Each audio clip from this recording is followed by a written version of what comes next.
வணக்கம் நண்பர்களே. உங்களுடைய இது பார்த்தீங்கன்னா LG 8 button top load washing machine. இந்த வாஷிங் மிஷினை பொறுத்த வரைக்கும் பார்த்தீங்கன்னா ப்ரோக்ராம் வச்சுட்டு ஸ்டார்ட் கொடுத்தோம் அப்படின்னா தண்ணி வருது. ஆட்டோமேட்டிக்காக தண்ணி வெளியே போயிட்டே தான் இருக்குது பாருங்கள். இது ஆட்டோமேட்டிக்காக தண்ணி வெளியே போயிட்டுருக்கு. இது என்ன பிரச்சனை அப்படிங்கிறத நீங்கள் வீடியோவில் பார்க்கலாம். வேறு ஒன்றும் கிடையாது. இன்லெட் வால்வு பக்கத்தில் அந்த ட்ரைன் வால்வு இருக்குல்ல, அந்த ட்ரைன் வால்வை ஒரு டைம் கலட்டி க்ளீன் பண்ணி மாட்டிட்டிங்கன்னா இந்த பிரச்சனை சால்வ் ஆகிரும்.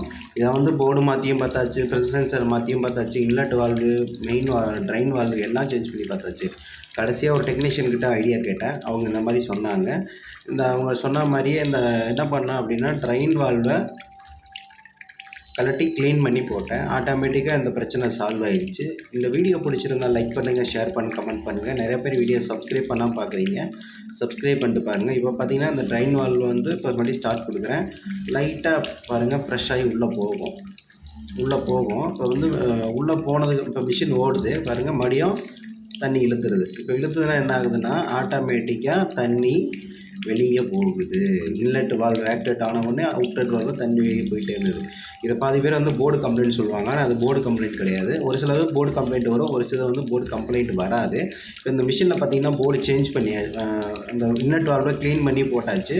க்ளீன் பண்ணி போட்டதுக்கப்புறம் ஆட்டோமேட்டிக்காக மிஷின் லெஃப்ட்டு ரைட்டு எல்லா பக்கம் பர்ஃபெக்டாக வேலை செய்யும். இந்த வீடியோ பிடிச்சிருந்தால் லைக் பண்ணுங்கள், ஷேர் பண்ணி கமெண்ட் பண்ணுங்கள்.